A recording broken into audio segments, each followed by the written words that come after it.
வணக்கம் ஃப்ரெண்ட்ஸ், நம்ம இந்த வீடியோவில் பார்க்க போகிறது என்னன்னு பார்த்தீங்கன்னா 11th ஸ்டாண்டர்ட் ஃபிசிக்ஸ் புக்கில் இருக்கக்கூடிய ஃபஸ்ட்டு வால்யூமில் பார்க்கக்கூடிய 4th லெசன் இது. ஸோ நான் சொன்ன மாதிரி 11th ஸ்டாண்டர்ட் ஃபிசிக்ஸ் புக்கில் 5 பாடம் தான் இருக்குது. அதில் 4வது பாடம் நம்ம வீடியோவாக பார்க்குறோம். இன்னும் ஒரு பாடம் தான். அந்த பாடம் பார்த்துட்டோம்னா ஃபஸ்ட் வால்யூம் கம்ப்ளீட் ஆயிரும். அதுக்கப்புறம் ஒரு 6 லெசன்ஸ் இருக்குது செகண்ட் வால்யூமில். ஓகேவா? ஸோ நான் முடிஞ்ச அளவுக்கு எவ்வளோ சிம்பிளாக உங்களுக்கு ஈஸியாக கொடுக்க முடியுமோ அந்த அளவுக்கு தான் நான் இம்பார்ட்டன்ட் நோட்ஸ் கொடுத்துருக்கேன். இது மட்டும் நீங்கள் படித்தாலே போதும். ஏன்னா அவ்வளோ புக்ஸில் அவ்வளோ ஈக்குவேஷன்ஸ் எடுத்துக்காட்டுன்னு சொல்லி நிறைய கொடுத்துருக்காங்க. அதை பார்க்குறதுக்கே நமக்கு அப்படியே தலை சுற்றுதுன்னு சொல்லலாம். பட் அதெல்லாம் அதிலிருந்து எது இம்பார்ட்டனோ அது மட்டும்தான் உங்களுக்கு கொடுத்துருக்கேன். ஸோ அதனால் நல்லா படிச்சுக்கோங்க. எஸ்ஏ எக்ஸாமுக்கும் சரி, இப்போ வரக்கூடிய குரூப் 4 குரூப் 2 எக்ஸாமுக்கும் சரி இந்த நோட்ஸை யூஸ் பண்ணி ஃபாலோ பண்ணி படிச்சுக்கோங்க. ஓகேவா? ஸோ இன்றைக்கி நம்ம பார்க்க போகிறது வேலை, ஆற்றல், திறன், ஒர்க், எனர்ஜி அண்ட் பவர். இதில் இருந்து தான் பார்க்க போகிறோம். ஃபஸ்ட்டு ஆற்றல்னால் என்னென்னா வேலை செய்வதற்கான திறன் தான் ஆற்றல். இப்போ வேலையோட அலகுனா நம்ம நார்மலாக ஜூலுன்னு படிச்சிருக்கோம். இன்னொரு அலகு வந்து நியூட்டன் மீட்டர். அதே இது பரிமாண வாய்ப்பாடு வந்து ml² T⁻⁻². ஓகேவா? ஸோ பரிமாண வாய்ப்பாடு கண்டிப்பாக கேட்பாங்க. நம்ம கொஷின் டிஃபிகல்ட்டாக கேட்கணும்னு நினச்சாங்கன்னா பரிமாண வாய்ப்பாடுலாம் கேட்பாங்க எக்ஸாமில். அதனால் அட்லீஸ்ட் ஃபுல்லாக படிக்க முடியாட்டி இந்த மாதிரி அங்கங்கே கொடுத்துருக்காங்க இல்லையா, அதே இதையும் படிச்சுக்கோங்க. ml² T⁻²ங்கிறது வேலையோட பரிமாண வாய்ப்பாடு. அடுத்து விசையினால் செய்யப்படும் எதிர்க்குறி வேலைக்கு எக்ஸாம்பிள் கேட்டிருக்காங்க. விசையினால் செய்யப்படும் எதிர்க்குறி வேலைக்கு எக்ஸாம்பிள் என்னன்னா, கால்பந்து விளையாட்டில் வீரர் அவரை நோக்கி வரும் பந்தை ஒரு விசையை செலுத்தி பிடிக்கிறாரு. ஸோ பால் விளாட்றாங்க இல்லையா, ஃபுட்பாலில் வந்து ரொம்ப தூரத்துல இருந்து வரக்கூடிய பாலை இவர் வந்து காலை வச்சு பிடிக்கிறாரு, ஒரு விசையை அங்கே செலுத்துறாரு.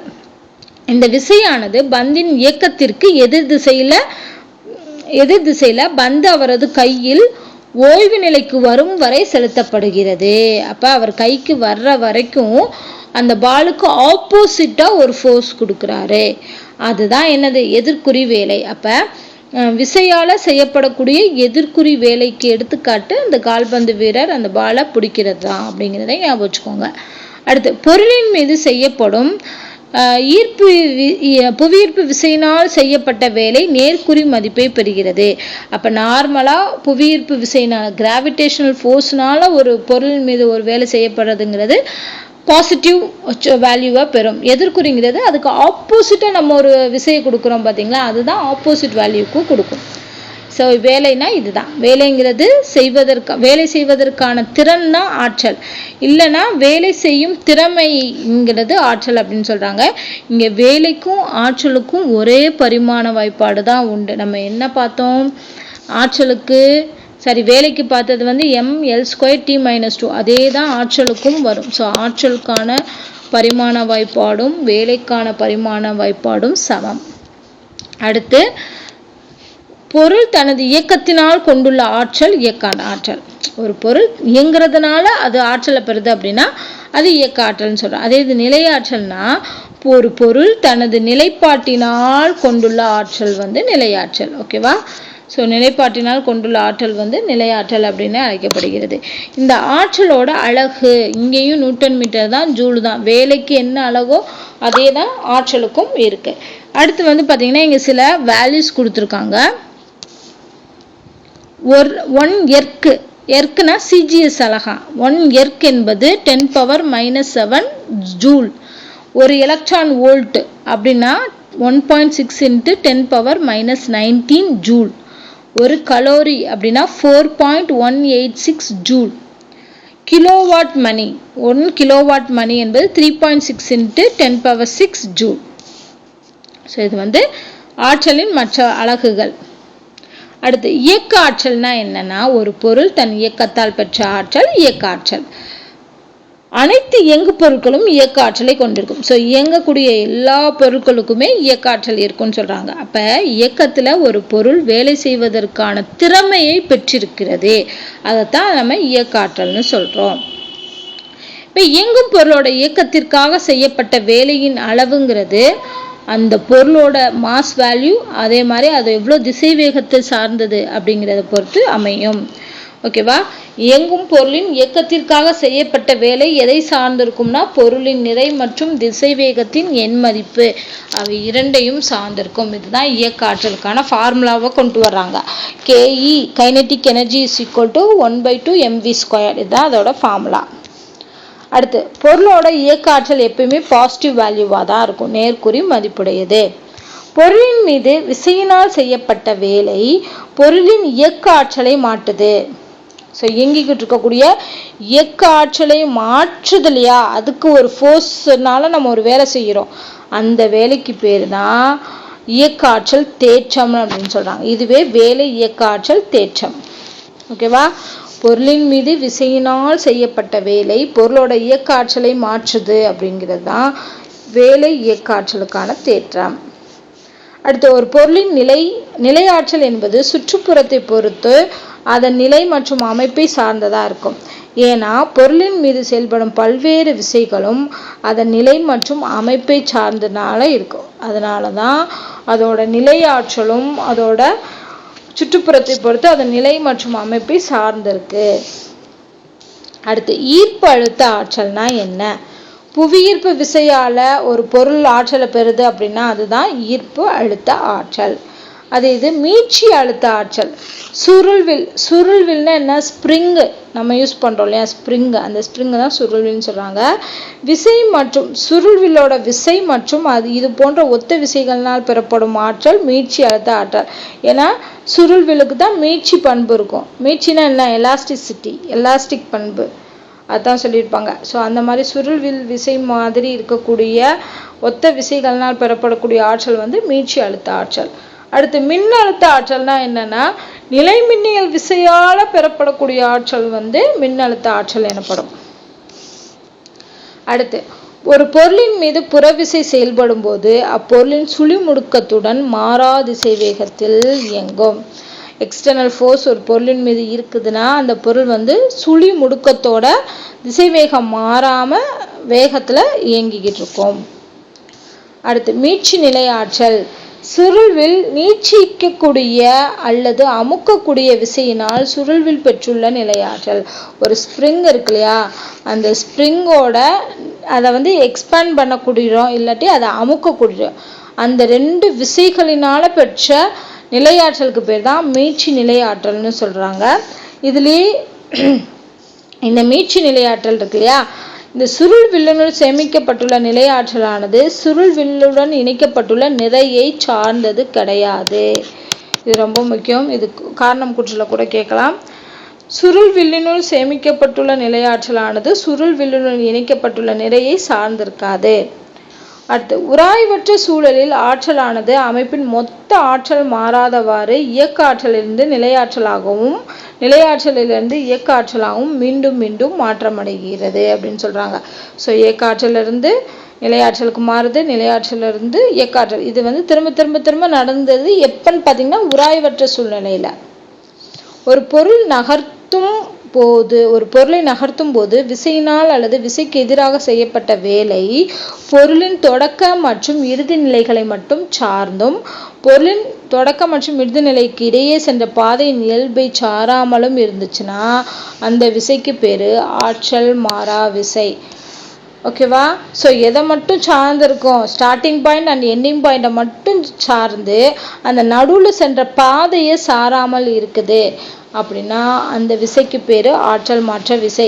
இதுக்கு எக்ஸாம்பிள் என்னன்னு பார்த்தீங்கன்னா மீட்சி சுருள்வில் விசை.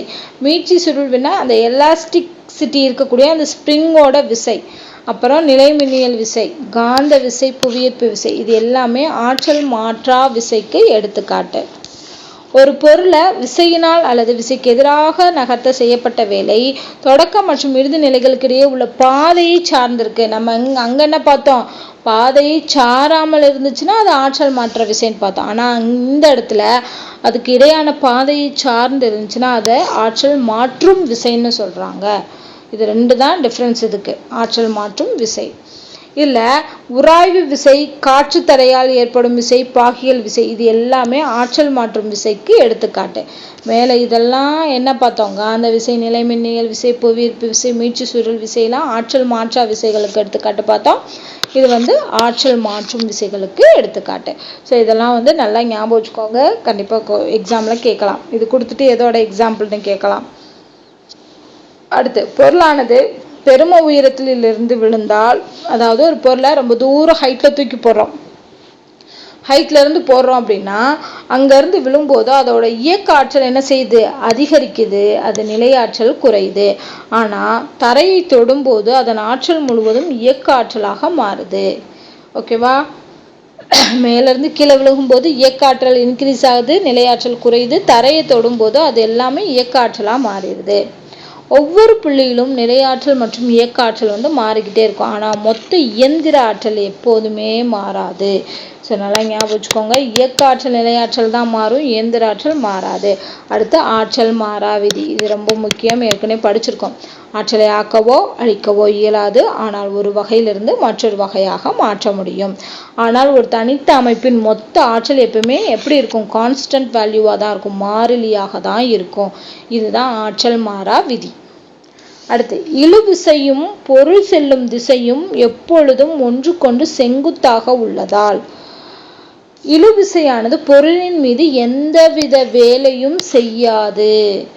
ஒரு பொருளை நம்ம இழுக்கிறோம், ஓகேவா? ஸோ அந்த இழுக்கக்கூடிய அந்த இழுவிசையும் அந்த பொருள் போய்கிட்டு இருக்க திசையும் எப்படி இருக்குன்னா செங்குத்தா இருக்கு. இந்த மாதிரி டைரக்ஷன்ல இருந்துச்சு அப்படின்னா அந்த இழுவிசை பொருளின் மீது எந்த ஒரு வேலையும் செய்யாது. அந்த இழுவிசை இழுக்க முடியாது அந்த பொருளை அப்படின்னு சொல்றாங்க.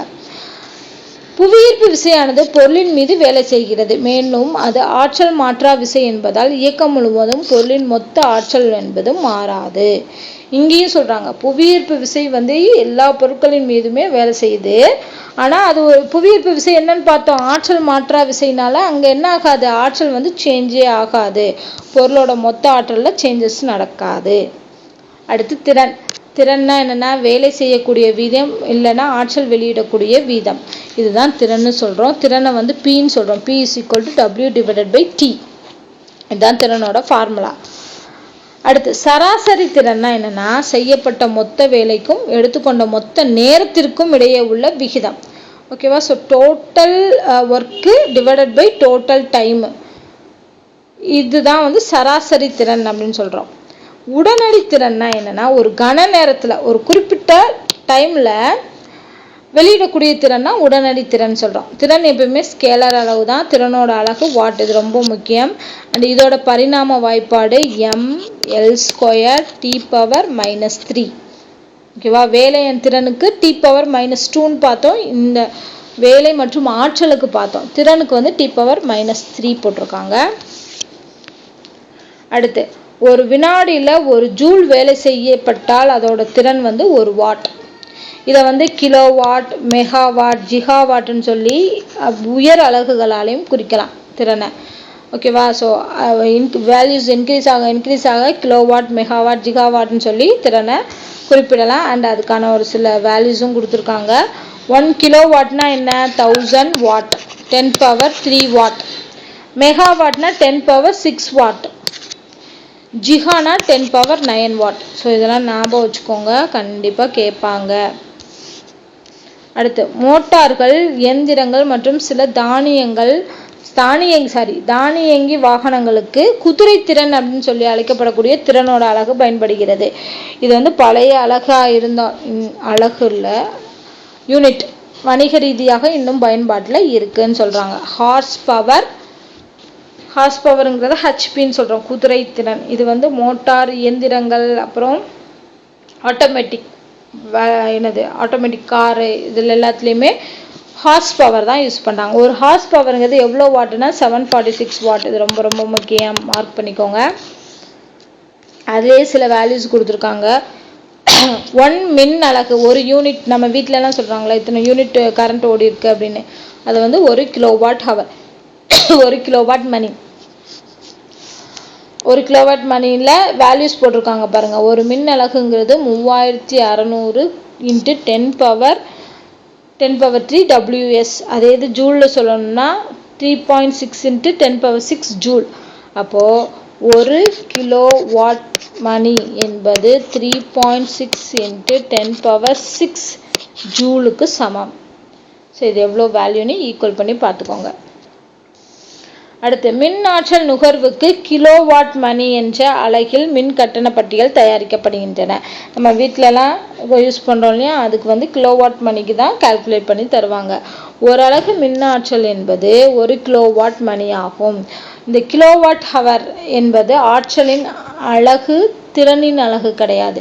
இங்கே வந்து திறனோட அலகு கிடையாது, ஆற்றலோட அலகு தான் கிலோவாட் மணி. இதெல்லாம் காரணம் கூற்றில் கேட்கலாம், ஞாபகம் வச்சுக்கோங்க. அடுத்து வந்து இது பாக்ஸ் கொஸ்டினில் வருது. மின்னிலை விளக்குகள் வந்து 1000 மணி நேரம் வந்து ஒளி வீசுமா, வெளிச்சம் தரும். சிஎஃப்எல் பல்பு வந்து 6000 மணி நேரம். எல்இடி பல்புகள் வந்து 50000 மணி நேரம் ஒளி வீசும். அப்போ 25 வருஷத்துக்கு நாளுக்கு 5.5 மணி நேரம் நம்ம லைட்டு போட்டாலுமே 25 வருஷத்துக்கு வரும் ஒரு எல்இடி பல்பு அப்படின்னு சொல்கிறாங்க. ஸோ அதனால தான் வந்து நிறைய பேர் வீட்டில் வந்து எல்இடி பல்ப் வந்து யூஸ் பண்ணுறாங்க. அடுத்து ஒரு மோதலில் பொருளின் தொடக்க மொத்த இயக்க ஆற்றலானது பொருளின் இறுதி மொத்த இயக்க ஆற்றலுக்கு சமமாக இருந்தால், ஒரு பொருள் வந்து ஒரு சவத்துலேயோ ஒரு இதுலேயோ மோதுதுன்னு வைங்களேன், இந்த மோதலில் பொருள் வந்து ஸ்டார்டிங்கில் எவ்வளோ இயக்க ஆற்றல் இருந்துச்சோ அதுவும் கடைசியில் இருக்கக்கூடிய அந்த மொத்த இயக்க ஆற்றலும் ஈக்குவலாக இருந்துச்சுன்னா அது மீட்சி மோதல். அப்படின்னா என்ன அர்த்தம், இப்படி பட்டு திருப்பி பவுன்ஸ் பேக் ஆகி போயிருக்கு அப்படின்னு அர்த்தம். அப்போ என்ன இருக்கு, பழைய நிலைக்கு திரும்ப போயிடுச்சு, மீட்சி அடைஞ்சிருச்சுன்னு அர்த்தம். அதுதான் வந்து மீட்சி மோதல். இப்போ அந்த வேல்யூ வந்து ஈக்குவலாக இல்லைன்னா அது மீட்சியற்ற மோதல். ஒரு மோதலில் பொருளின் தொடக்க மொத்த இயக்க ஆற்றலானது பொருளின் இறுதி மொத்த இயக்க ஆற்றலுக்கு சமமாக இல்லை எனில் அது மீட்சியற்ற மோதல். அப்போ என்னமோ அங்கே ஆற்றல் வந்து குறைஞ்சிருக்கு, இழப்பு ஏற்பட்டிருக்குன்னு நம்ம சொல்லலாம். அடுத்து பொதுவான திசைவேகமானது துப்பாக்கி குண்டு மற்றும் பொருளாகிய ஒருங்கிணைந்த அமைப்பின் மேல் நோக்கிய செங்குத்து இயக்கத்திற்கான தொடக்க திசை வேகமாகும். அடுத்து முழு மீட்சியற்ற மோதலின் போது இயக்க ஆற்றலின் இழப்பானது. இந்த மீட்சியற்ற மோதல்ல என்ன ஆகுதுன்னு பார்த்தோம், இயக்க ஆற்றல் இழக்குதுன்னு பார்த்தோம் இல்லையா. அது எப்படிலாம் ஆற்றல் இழக்குதுன்னா, சவுண்டு மூலியமாகவோ இல்லை வெப்பம் மூலியமாகவோ இல்லை வெளிச்சத்தின் மூலமாகவோ அதோட ஆற்றலை இழக்குது. பொதுவாக மோதலுக்கு பிறகு இரு பொருட்களின் இயக்க ஆற்றலின் மதிப்பினை மீட்சி அளிப்பு குணகம் வச்சு கால்குலேட் பண்றாங்களாம். Coefficient of restitution COR value வச்சு கால்குலேட் பண்ணலாம். இதுக்கு பரிமாணமற்ற எண் மூலமாக அளந்தறியலாம். இதுக்கு வந்து பரிமாணம் கிடையாது. மோதலுக்கு பின் உள்ள விலக்கும் திசைவேகத்திற்கும் மோதலுக்கு முன் உள்ள நெருங்கும் திசைவேகத்திற்கும் இடையே உள்ள விகிதம் தான் மீட்சி அளிப்பு குணகம்னு சொல்றாங்க. ஓகேவா, விலகும் திசைவேகத்திற்கும் மோதலுக்கு முன்னாடி உள்ள நெருங்கும் திசைவேகத்திற்கும் உள்ள விகிதம் தான் மீட்சி அளிப்பு குணகம். அடுத்து ஆற்றல் மாற்றா விசையால் ஒரு மூடிய பாதையில் செய்யப்பட்ட வேலை வந்து சுழியா இருக்கும். ஆனா ஆற்றல் மாற்று விசைக்கு வந்து அந்த வேலைங்கிறது சுழி கிடையாது. ஆற்றல் மாற்றா விசையின் புலத்தில் பொருளின் மொத்த ஆற்றல் மாற்றப்படாது. ஓகேவா, ஆற்றல் மாற்றா விசையின் புலத்தில் பொருளோட மொத்த ஆற்றல் மாற்றப்படாது. இதெல்லாம் வந்து புக் பேக் கொஸ்டின்ல வரக்கூடியது, அதை நான் கொடுத்துருக்கேன்.